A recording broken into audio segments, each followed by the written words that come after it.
Hey and welcome. In this video I will be looking at Spark DataFrames and how they behave as views instead of tables. So what is a Spark DataFrame? A Spark DataFrame basically is an object in your Spark session that contains data, and it could be the result of a query that you run against a Delta table, or maybe data that you read from files on your data lake if you open a CSV file or a JSON file, for example. And that data frame is then an object within PySpark notebooks, for instance, that you can use to you can interact with, and that you can then store as a Delta table. You can write it back, you can use it to merge into another table or whatever.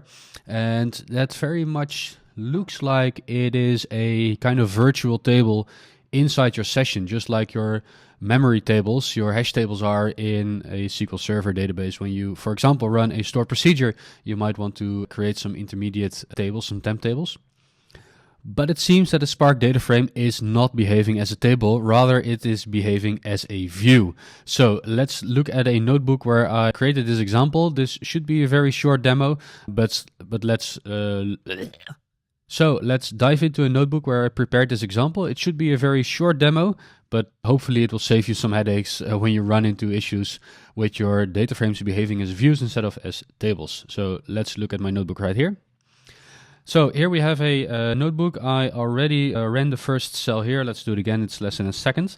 And then let's prepare this here by removing my test table. Just delete this from the lakehouse.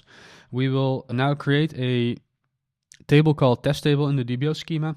And that will contain 3 columns, ID, value, and a boolean saying, is it active, true or false? And I will include 3 rows in here, 1, 2, and 3, with some values, with some active flags right here. And I'm not looking at the data frame per se here, but I've now read data from my test table into a data frame object, and I'm displaying that data frame right here. So this is the base setup. Now let's see if we can start filtering in our test.df. We start filtering our main data frame for all the active rows. And of course, when we have 3 rows and all 3 of them are active, our test data frame here that is filtered to active is true should also contain 3 rows, right? So what we've done now is we've created a second data frame, a second object in our Spark session that contains these 3 rows. And now what you might expect is that if you start working with your table, you start adding data or changing data in the table, the test data frame will continue to contain 3 rows, but it will not. Let's look at that. So I took quite an elaborate way here because I was experimenting with different types of merges and so on, but I could have written a simple update script. But let's see what happens here. So I defined an update or a merge script for my test table. I said, okay, with ID number 2, you should put the value to 6 and the flag, the active flag, to false, and then execute that. And now if we start reading from the table itself, we can indeed see that the table now contains the same 3 rows, of which ID number 2 is not active anymore. All right, so this is now confirmed.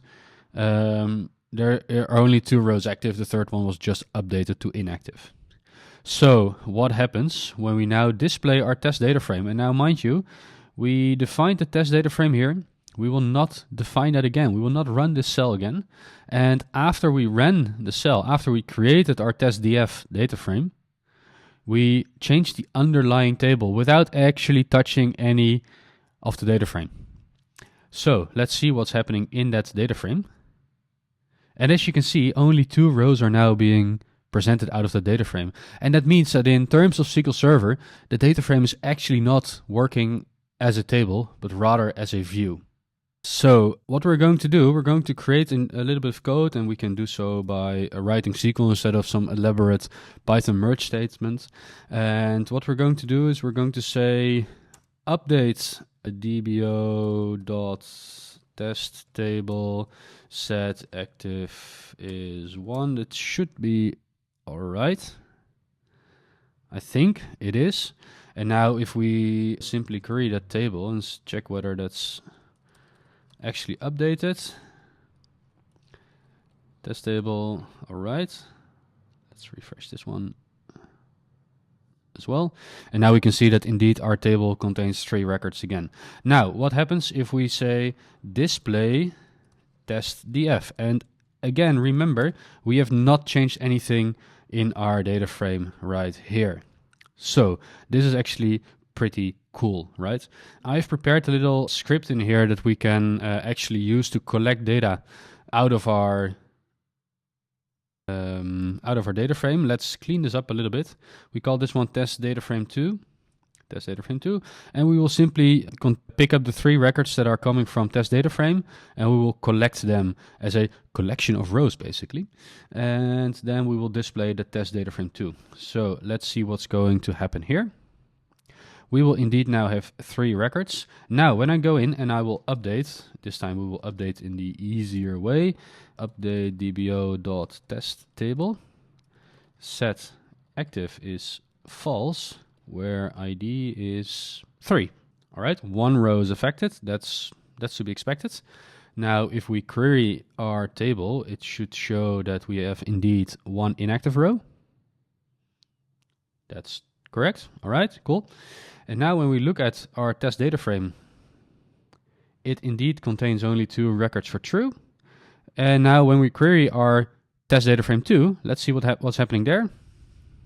There we actually show 3 records, meaning that if we simply define a data frame as having the contents of a table underlying, it will update that data frame object when the underlying table changes. So I think what's happening under the hood of this machine is that the data frame is executing its lineage every time that you display it, or any time that you try to access its content. Whereas if we use the .collect method on the data frame, it will physically store the rows that are part of the data frame in memory in your Spark session.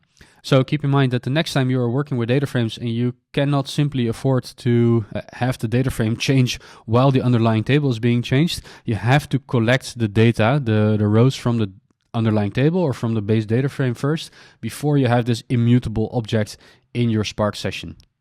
And if you like this video, if you learned something today, do not forget to like the video, subscribe to my channel, and leave a comment if you have any questions. I do read all of the comments, so let's connect there.